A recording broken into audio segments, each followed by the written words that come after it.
For centuries, we've heard tales of Sinbad the Sailor, legendary merchant of Baghdad.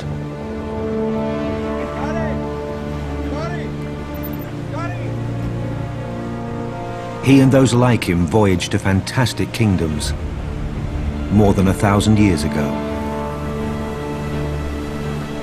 These fabled Arab explorers sought the great riches of the Orient.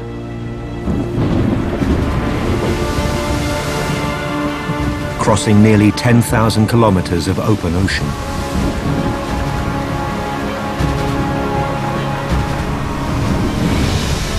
But their exploits were never proven.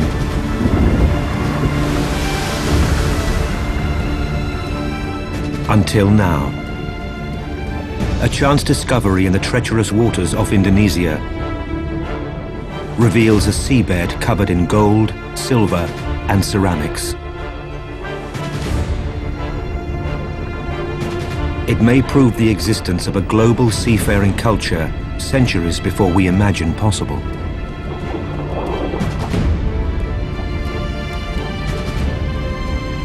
Will it reveal the secrets of two great ancient worlds and the brave sailors who dared connect them?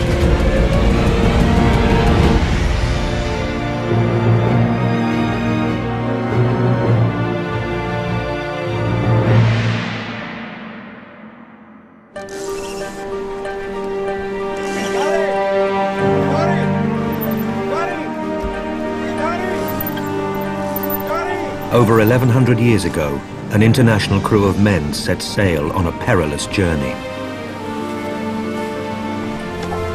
They are returning home from Tang Dynasty China with rare ceramics and gold created by 9th century Chinese craftsmen, desired by the rest of the world.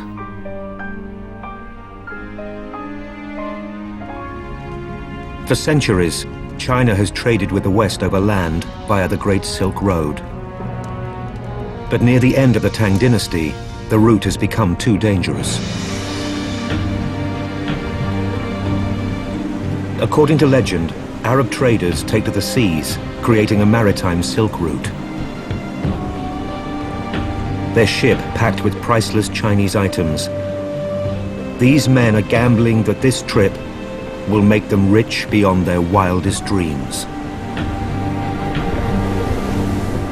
If they survive the cruel seas. They traveled safely from the Middle East, all the way to China. But on their return voyage, they make a fateful decision. Here, off the coast of Indonesia, the reef-filled waters are so deadly that ancient sailors call the area the Treacherous Bay. For reasons we may never know, the captain chooses this route. The gamble fails. His ship and its treasure are lost forever.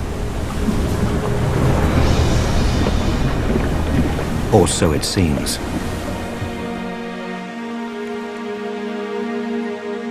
Belitung Island, Indonesia, some 1,100 years later.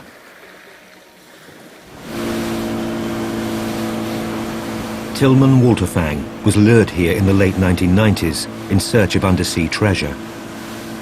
An engineer by trade in his native Germany, Walterfang maintains a lifelong passion for ancient art. He comes to Indonesia on a quest for big discoveries.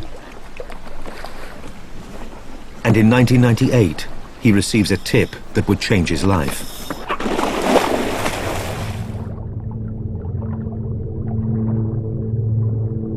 Local fishermen find a mound of ceramics on the seabed.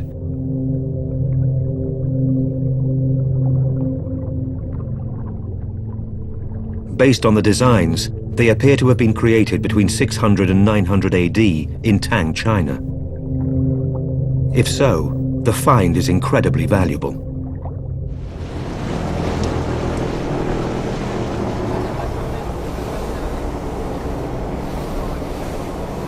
Treasure hunting is a multi-million-dollar business in Indonesia. Walterfang believes that as soon as word got out, other salvagers will descend upon the wreck. He and his crew have to act quickly.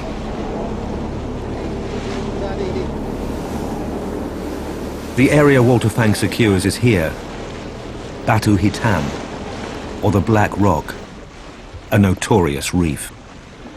Yeah, we are right on the top here of a reef which is called Batu Hitam. 150 meters from here is the original location where it sank. It's around 2 miles from shore of Belitung Island.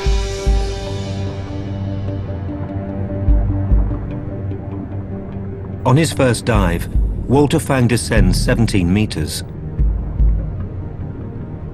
Hidden beneath a coral mound is what appears to be an untouched wreck. The moment I saw the first pieces, I was really excited about having something right in front of me which was untouched for more than 1,000 years. It was a little bit like the feeling of opening an emperor's grave or opening a pyramid.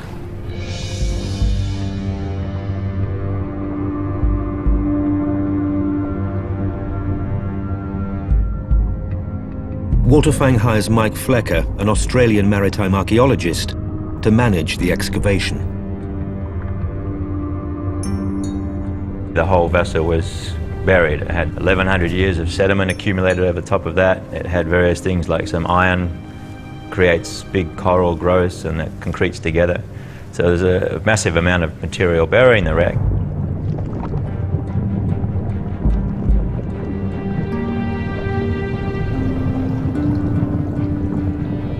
Underneath the coral covering are countless jars stacked to the brim with bowls, plates, vases, and jewelry. The team recovers some 60,000 pieces, mostly ceramics, but also precious items of gold, silver, and bronze.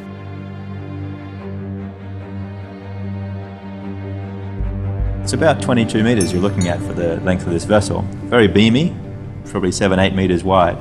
But we've recovered this huge number of jars on this one very small ship. I still can't fully comprehend the volume of this cargo fitting on such a small vessel.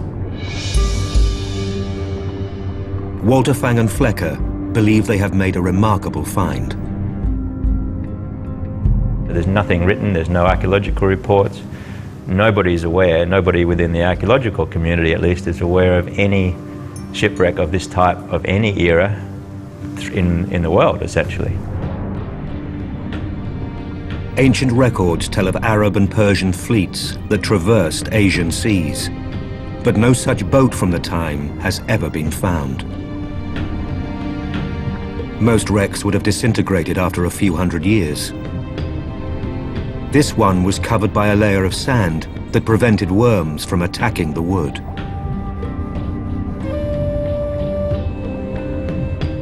Every element of the wreck is potential evidence that the maritime Silk Route existed.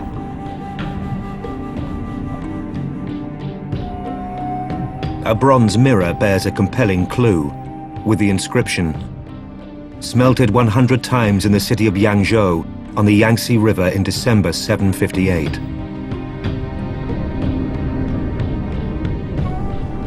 Without a doubt, the treasure is from Tang Dynasty China, but Flecker is eager to identify the age and origin of the ship. Radiocarbon analysis dates fragments of the wooden hull to between 700 and 900 AD. During that era, only Arab and Indian craftsmen were building ocean-going ships of this type. The wooden fragments provide crucial evidence of the boat's origins. We actually took off a sample of this and we sent it to various people for analysis, and it's come back that this is Afzelia africana species.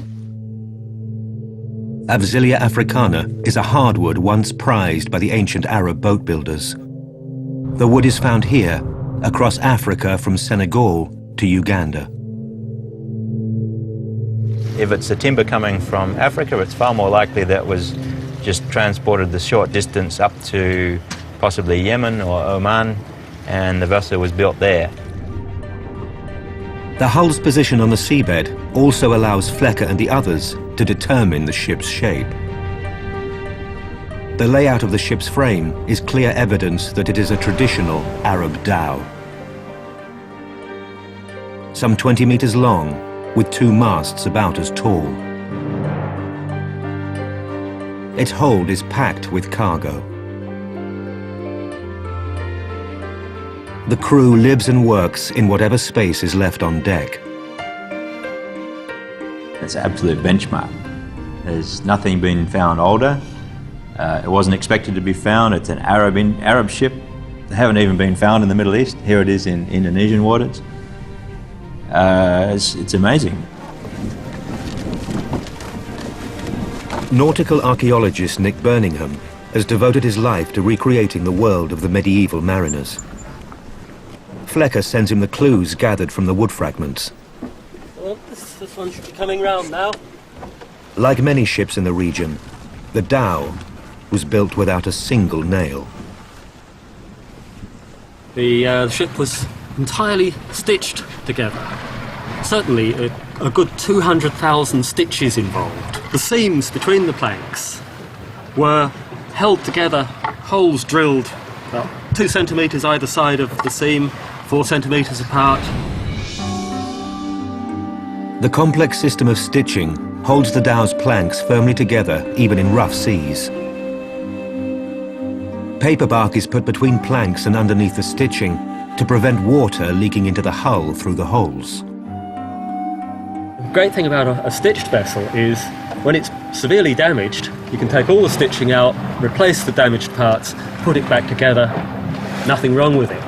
Whereas a nailed vessel, a bolted vessel, those fastenings are not really easily removed, and so you can't take the thing apart and put it back together again.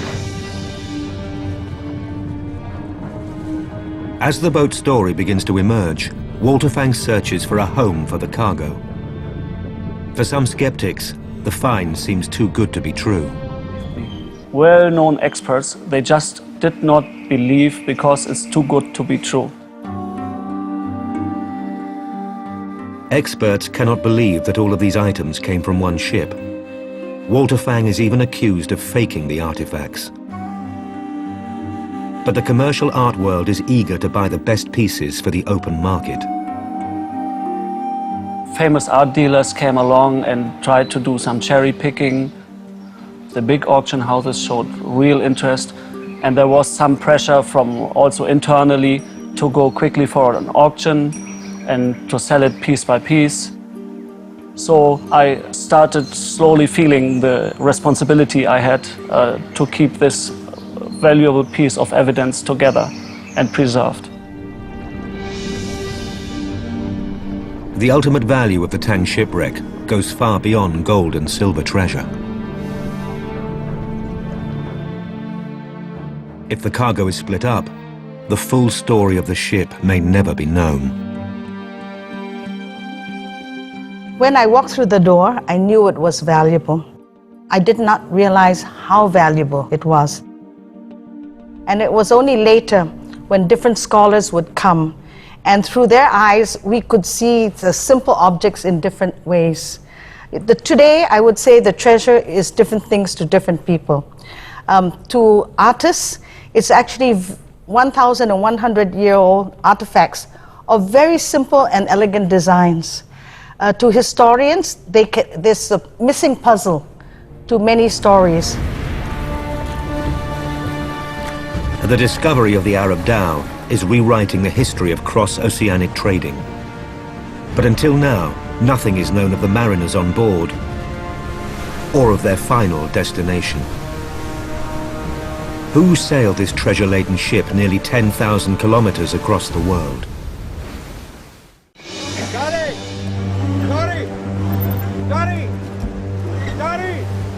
The great legends of the Arabian Nights tell how Sinbad and his crew sailed the seas, trading in rare goods for vast wealth.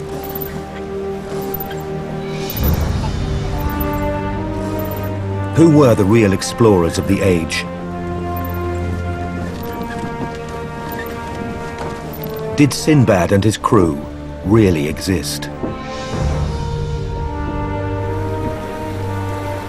You go back and look at your wonderful Sinbad tales, That's a case of a captain-merchant combined. He was lorded over everything that happened on board that vessel.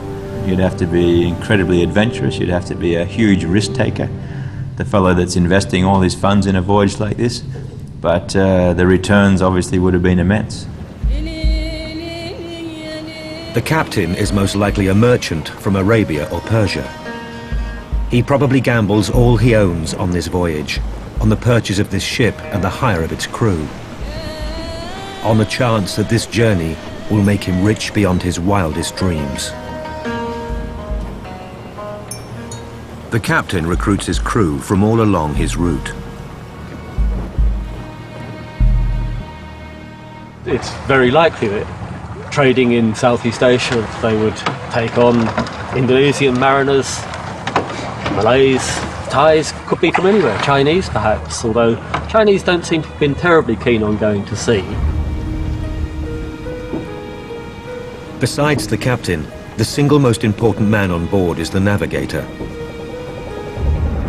The crew relies on him to deliver them to China. His knowledge of the stars and seas will be what keeps them alive in the next 12 months. Navigators were the second most important people to the captains, and often, sometimes even as equal as the captain in terms of the hierarchy on board. These men trust their lives to the skill of the navigator and to the monsoon winds.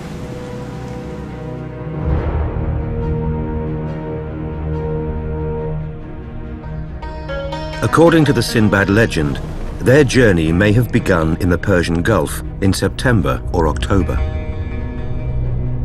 The northeast monsoons take the dhow first across the Arabian Sea down to South India, then down to Indonesia and through the Malacca Strait. Finally, if the dhow survives the hidden reefs of Indonesia and the storms of the South China Sea, it will reach the east coast of China.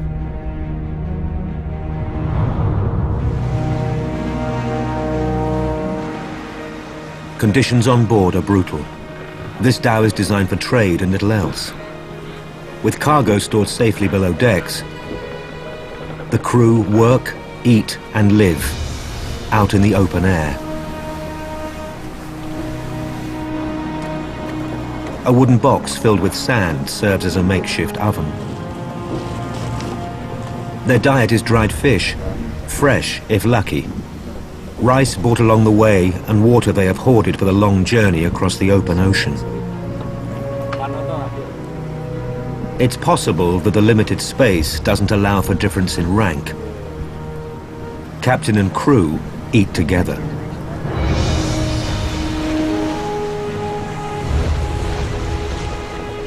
The captain's one privilege is a palm frond shelter. This is his cabin and quarters for the entire journey.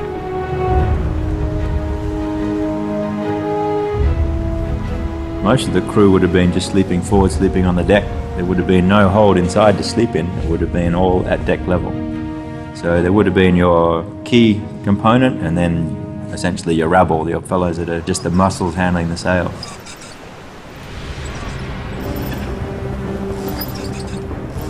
The crew must maintain their hand-sewn sails constantly. Their fastenings are crude and tear easily in high wind.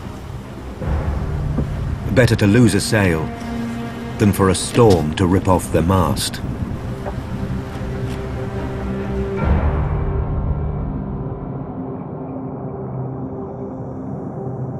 A few personal items are scattered across the seabed. Glimpses into the crew's lives on board.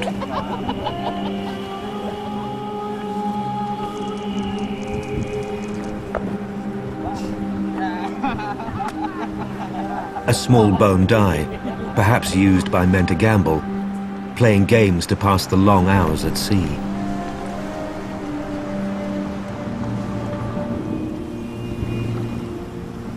And an item that points to the hardship on board. Rough seas and dangerous work mean injury is common. Men fall sick.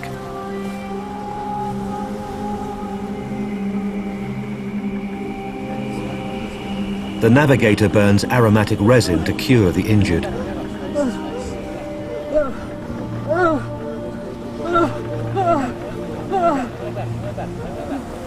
Resin still intact more than 1100 years later in the belly of the dhow. The incense is aromatic, but ineffective. Shipboard death is common.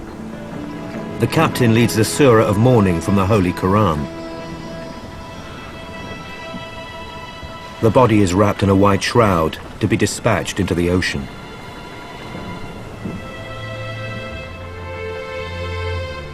When men die along the way, the captain must find new recruits at foreign ports.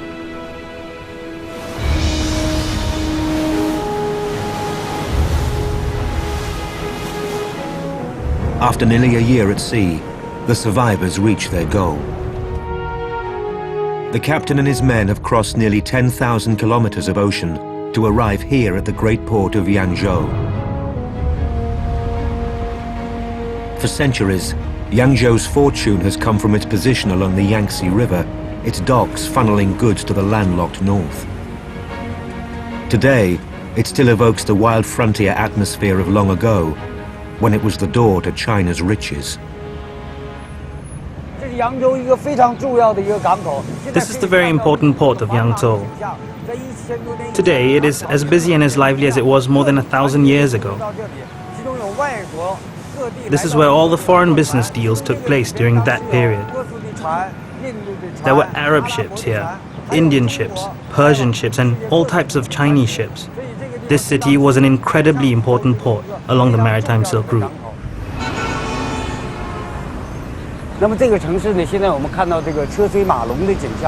The heavy traffic we see here is representative of a scene over 1,000 years ago. We can even compare Yangzhou to cities like America's Las Vegas and New York City. This city was famous not just for trade, but also for entertainment. Yangzhou sells anything the rest of the world desires. 9th century China is becoming rich from its exports. But some Tang officials are suspicious of foreigners. They fear dangerous new ideas. Yangzhou city is restricted territory for foreign sailors. The Tang officials act as the middlemen. All deals must go through them. The captain is sequestered in the city. He can't move freely in Yangzhou. The Chinese had a great distaste at this time for foreign customs, but the more foreigners who came to China to swear loyalty to the emperor, the more this reinforced the idea that the emperor was truly the son of heaven.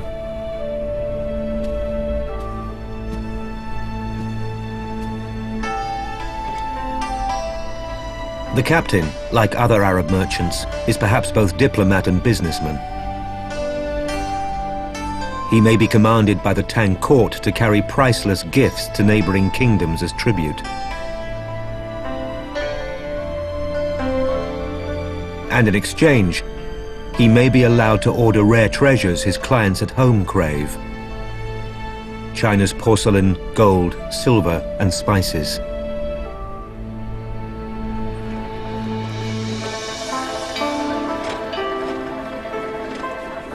The 9th century Western world hungers for the natural bounty of the East.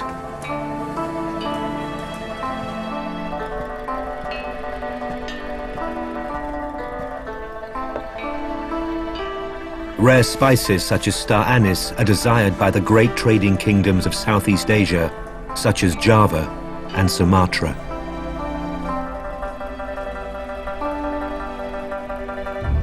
Interesting, then, when we're diving on the seabed, there was a couple of areas we were actually excavating through a sea of star anise. That's the spice from China, which amazingly survived under the anaerobic sediments.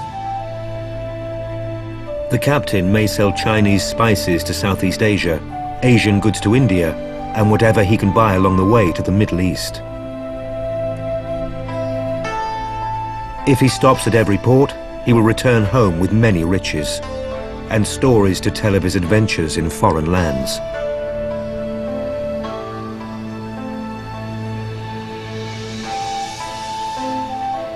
By October, it is time to leave, as the captain prays for safe passage home. The crew packs the cargo in straw bales and massive jars. Every available inch beneath the deck is crammed with goods for sale. The captain can only hope that the winds will bring him and his men back to the distant Middle East, alive.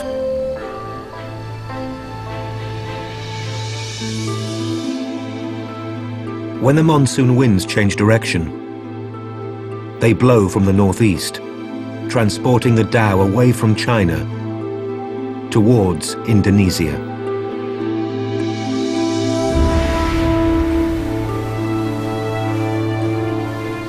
As on the initial trip, the captain and crew are entirely dependent upon the skills of their navigator.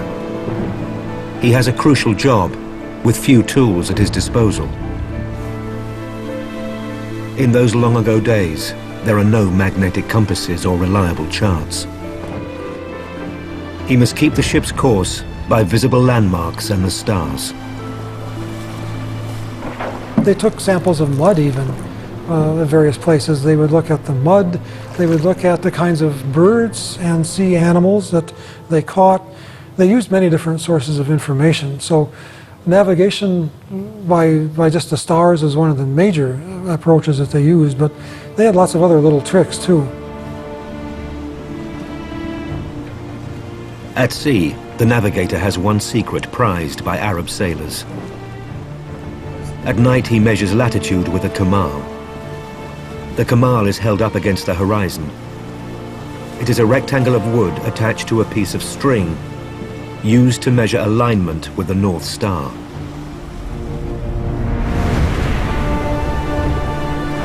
It's at best an imprecise science. A rough sea destroys any clear horizon. Clouds obscure the star's position. One slip and the ship and its treasure will be lost forever.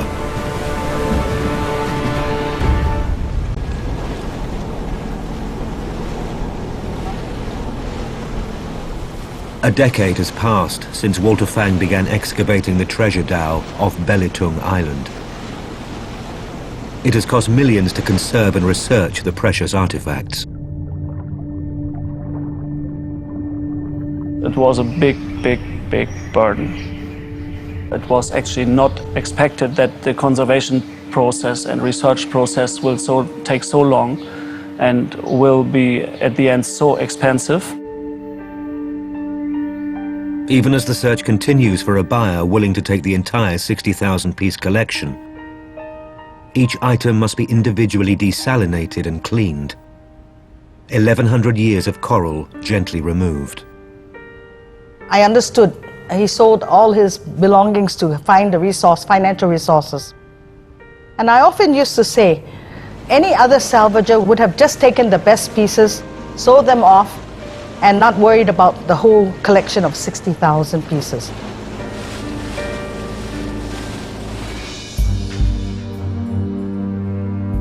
Finally, Walter Fang finds the buyer he wants. The government of Singapore promises to buy the entire collection.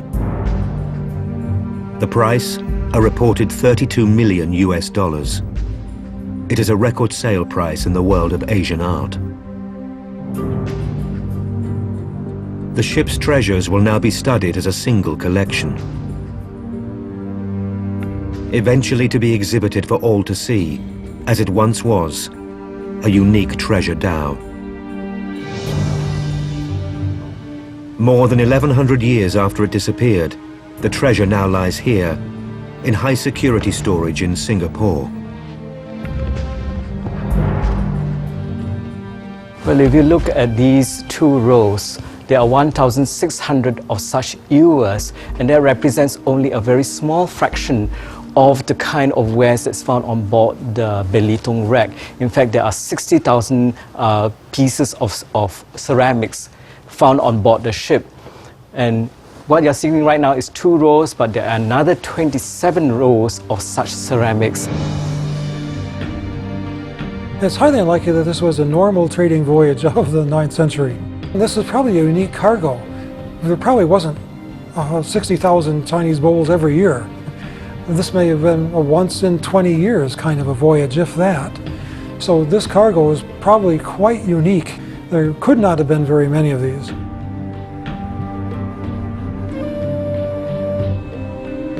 The ceramics intended for markets across the world give scientists a window into time.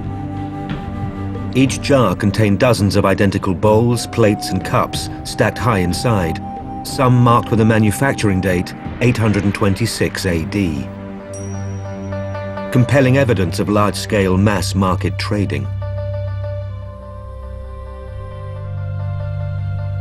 The Chinese craftsmen even paint Islamic patterns to satisfy the Arab buyers' tastes.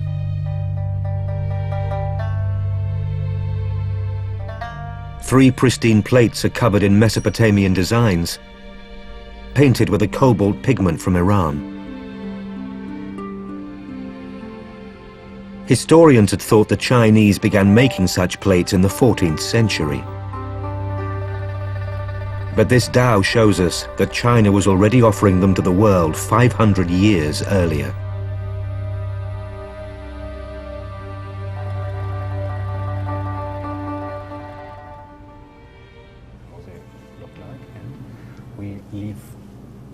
A wealth of knowledge can be gleaned from the treasure. But some 1100 years in corrosive seawater has taken its toll on many delicate objects. So many pieces are completely covered in coral that it is impossible to decipher their design. Restorers don't know where the coral stops and the object begins. X-rays reveal the beauty lying beneath and provide crucial information to conservators. But we have to take another X-ray.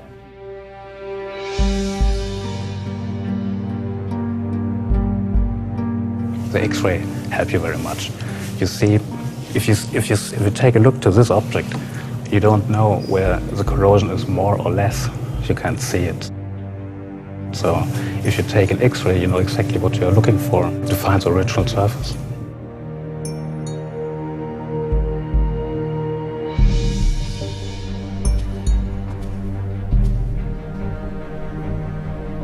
The pieces that have emerged from the waters of Belitung appear to be some of China's finest.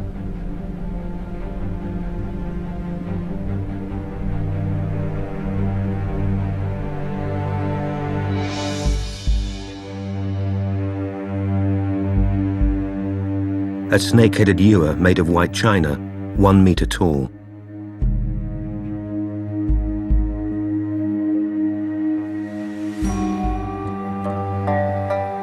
A gold bracelet, dishes, and an octagonal cup. A silver flask marked with pairs of birds, perhaps signifying love. Was this a wedding gift?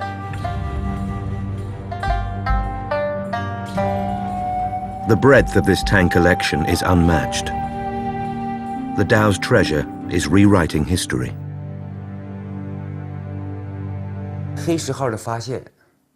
The discovery of the Tang treasure boat is both a mystery and a dream. It will require generation after generation of study to unlock the answers to the questions it has posed. Professor Chi is given access to the vault where the most valuable items are locked.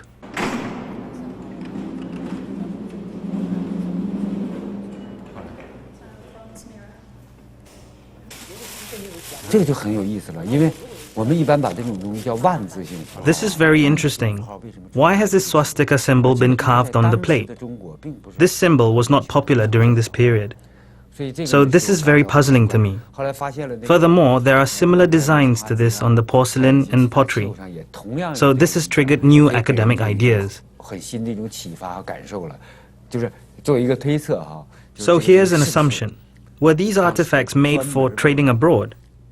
Did a foreigner order these items to be manufactured in China? Is the golden plate an order from an Arabian merchant or a Javanese king? Or was it a gift from the Tang emperor himself to another ruler?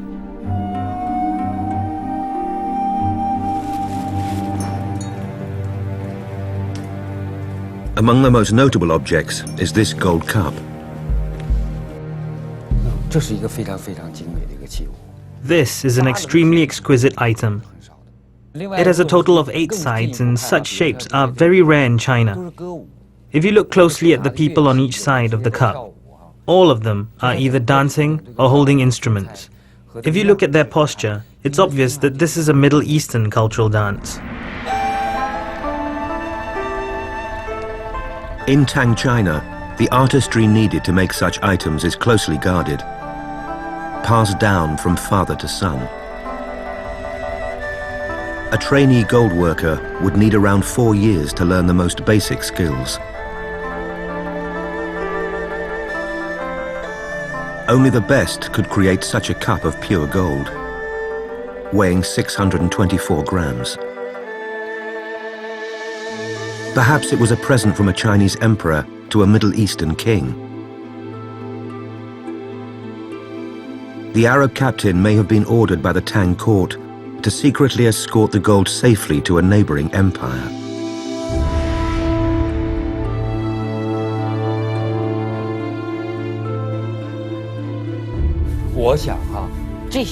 I don't believe that common traders or sailors could have brought these gold artifacts on board. It might have been the captain, but not a common businessman, because all these items are too precious, they are too expensive. China restricts export of its precious gold reserves. We may never know why the ship was carrying countless treasures. Could it be illegal trading? Perhaps the captain is bribed by a rich merchant to smuggle it out. Someone who will pay anything to flaunt the rarest of Chinese treasures.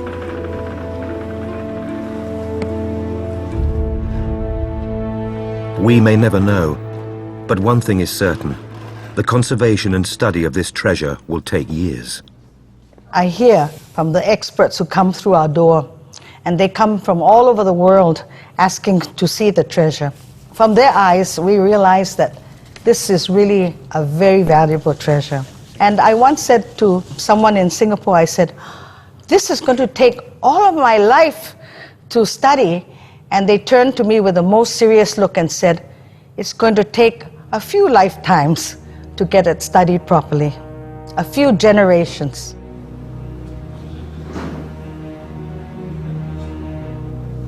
As art historians pore over the treasure, scholars ponder the fate of the boat and its crew.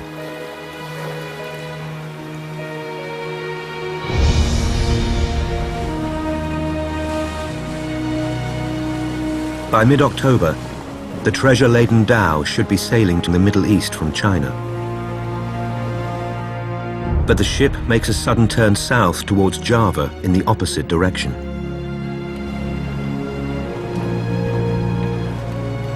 The experts are divided on why the captain makes this fateful decision.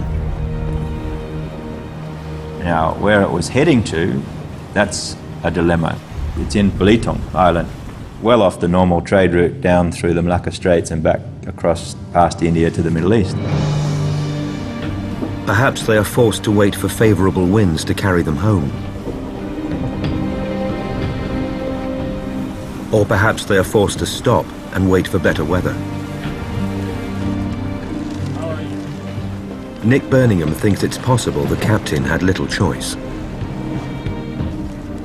Some years, more than others, that monsoon comes down pretty hard. Black clouds, and it rains almost consistently. And so for days on end, you've got very poor visibility. And not a destructively strong wind, but too much wind to sort of have much option about where you go. You're not going to try and tack against it.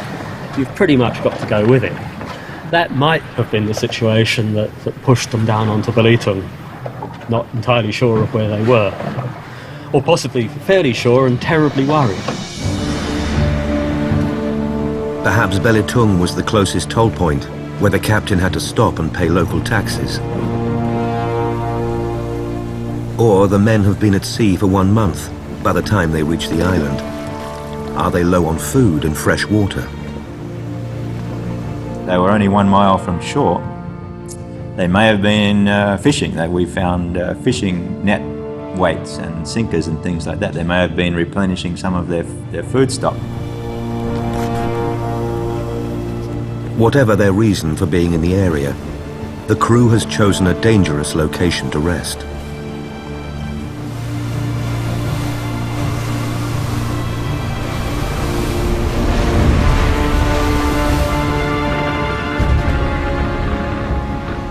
Thousands of miles from home, in a foreign sea, do they know they have entered the treacherous bay?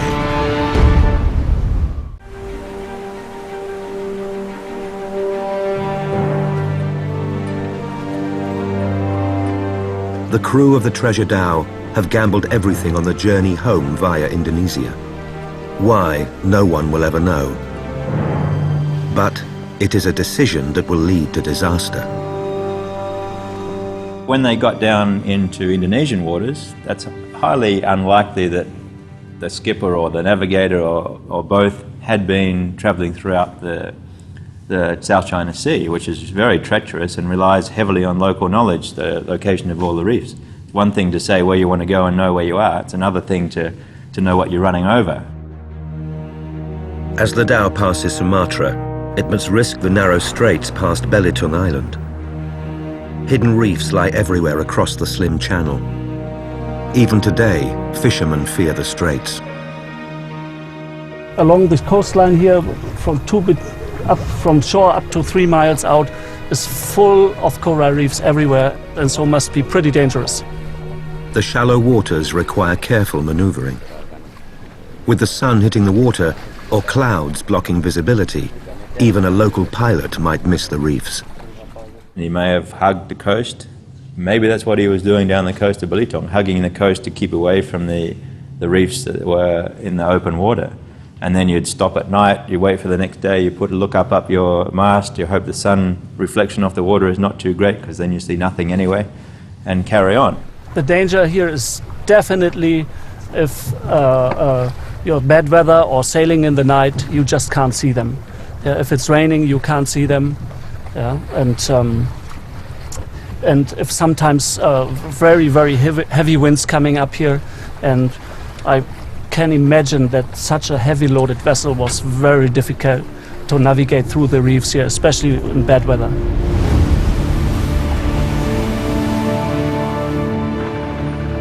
They sail close to the shore, perhaps 3 kilometers off land, to prevent being blown into the shallows. But what the dhow's crew does not know is of another danger, unpredictable and deadly. Was it a sudden storm, so furious and fast, there is no time to escape? You get these storms further north off Sumatra, they actually call them Sumatras, and they come out of the blue and they can last for maybe 1 hour, maybe 1.5 hours, but they get straight away up to 40 knots. Sometimes you smell it coming. You can actually, smells like damp earth. You don't even have time to take your sails down, and they could just be capsized. They crossed the reef that was just deep enough for them to get across, but they bounced. The keel, the bottom of each trough of the wave, crashed onto that reef, almost tearing the bottom out of the ship. She keeps going, she's under sail, but rapidly settling into the water.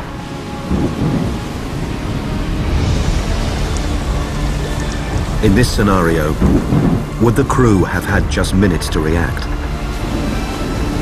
The wind may push the dhow towards the reefs. The crew would rush to lower the sails, fighting to slow the ship down. But they are too late. Are the crew, men who have survived the Indian Ocean and the dangers of the Arabian coast, helpless? Is the boat, with its precious cargo and its men, no match for the treacherous bay?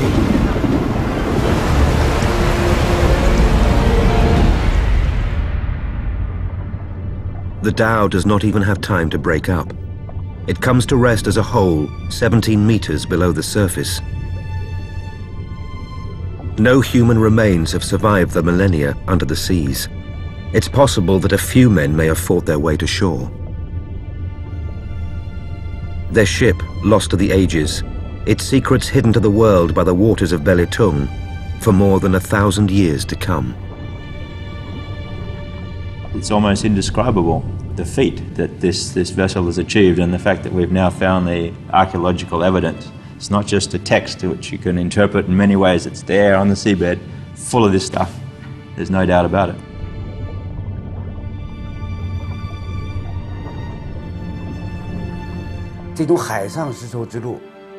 This marine Silk Route gives our society a real understanding of how societies use constant and changing relationships to learn from each other, to understand each other.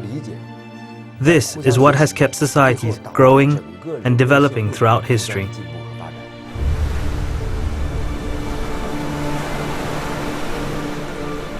This incredible voyage might have been one of the last of its kind. In the mid-9th century, Tang China is torn apart by internal war. Relations between Muslims and Chinese fall apart. It's possible Arab and Persian ships no longer try to reach China's shores, and direct trade between China and the Arab world ceases. Soon, all that is left are stories of a distant seafaring age. Until today, now this single vessel gives testimony to one of the ancient world's greatest trading routes, and to the daring men who gave birth to the legend of Sinbad the Sailor.